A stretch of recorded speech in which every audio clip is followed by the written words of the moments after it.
Shalom Aleichem, everyone, and welcome to a quick halacha overview of Din Pilegesh. So we start in Hilchot Ishut, the laws of women, and the Rambam. The Rambam says in Halacha Daled, Kodam Matan Torah Haya Adam Pogea Yishuk Al Im Haderech. He would meet a woman. He would bo'ala, he would have coital interaction with her, and give her schar, give her money. This is what the Torah talks about when the Torah says kadesha, prostitute. Mishnitna Torah, from whence the Torah was given, ne'esra hakadesha, prostitute became usher. Shnemar, lo tikdesha mibnot Yisrael, there shall not be prostitutes from the daughters of Israel. Lefichach kol habol isha l'shem zenut below kedushin loike min Torah b'mnei ba'al kadesha. Therefore, and this is the halacha, the Rambam writes, kol habol, anyone who has coitus with a woman, a Jewish woman, non-Jewish woman, we'll get to exactly what that is a separate area of discussion, right? L'shem zenut is for the sake of znus, licentiousness, promiscuity. Below kedushin, without kedushin, loke minator, he gets malkot. It is a isur malkot. You get lashes deoraita, that's biblical lashes. B'pnei ba'al kadesha, because he was boel a kadesha. There's a Ravid, famous Ravid here, that brings up the din of Pilegesh, and that basically implies that maybe Pilegesh would be mutter. Here's the thing.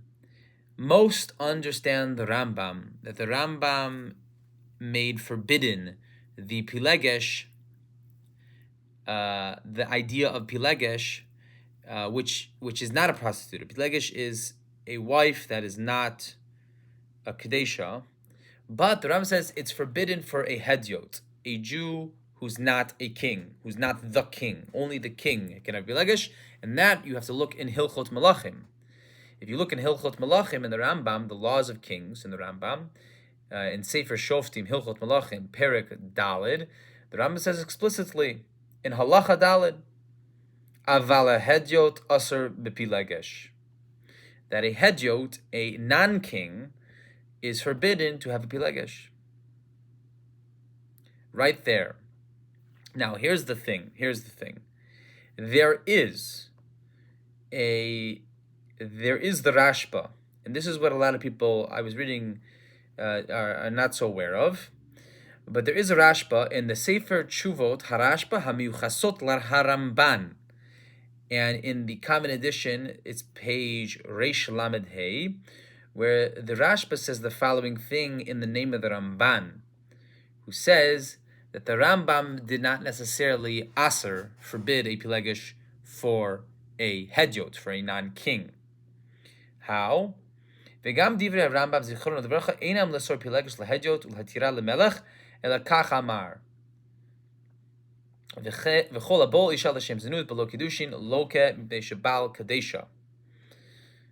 V'l'shem zenut, he says, the Rambam inserts the words l'shem zenut. So what are the conditions, if you read the halacha in Hilchot Ishut, the Rambam says, kol habol isha, anyone who has coitus with a woman, a Jewish woman, a Jew who has coitus with a Jewish woman, l'shem znut, number one, for the sake of znut, licentiousness, promiscuity.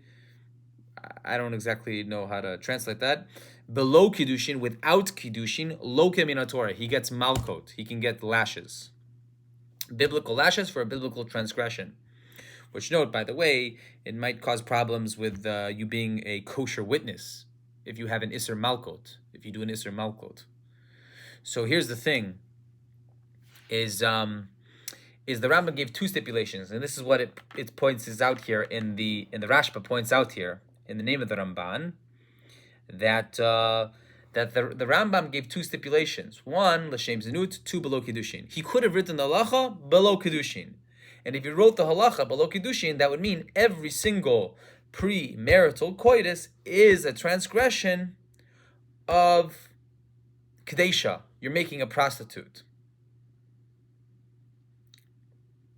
But because he said l'shem ze below kiddushin, it says here v'lo mar ram b'zichron l'varcha kol bo below kiddushin without the words l'shem znut.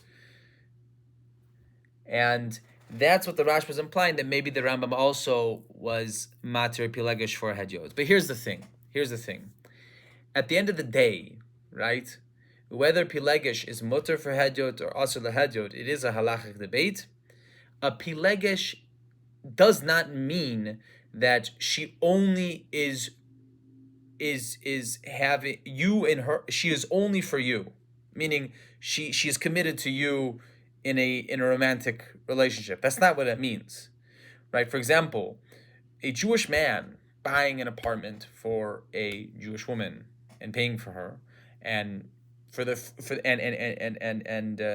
and secluding her for himself only so that he can only be intimate with her, is not the definition of Pilegesh. All the definitions of Pilegesh, this is in the Ravid as well in the Rambam, is lif amim mishkav. It's and sometimes for intimate coital interactions, meaning that there is a possibility of some type of ishut, which let's assume that we can assume that it's completely usher for a hedyot, for a non-king, or we can assume that even if it's mutter for a hedyot, even if it's permissible for a hedyot, for a non-king, it doesn't matter. At the end of the day, Pilegesh does not just mean that you guys are exclusive. What it means is living together in the same house, building a life together. That's what Pilegesh means, right? And then there are also other things to talk about, other isurim, etc. So, if that's the case, just having a woman that you just want to have a romantic relationship with her, and that's it. You can pay for as many apartments as you want for her. It doesn't create the maybe mutter permissible case of Pilegesh. Pilegesh is essentially an actual wife. So, and then on top of that, the Rambam says explicitly in Hilchot Melachim that a Pilegesh is usher for a hedyot. It's this Rashba that argues that maybe that's not what the Rambam actually meant for a hedyot. But at the end of the day, well, obviously we have to come to the Ben Gershom. So once you're married, then there's a lot of other problems. But that's how the cookie crumbles. It's just I just wanted to share this Rashba because it seems to me that of the people on the internet talking about these ideas, many people are not really talking about the Rashba. Anyways, Tizkol mitzvahs l'kulam. See you guys later. Bye.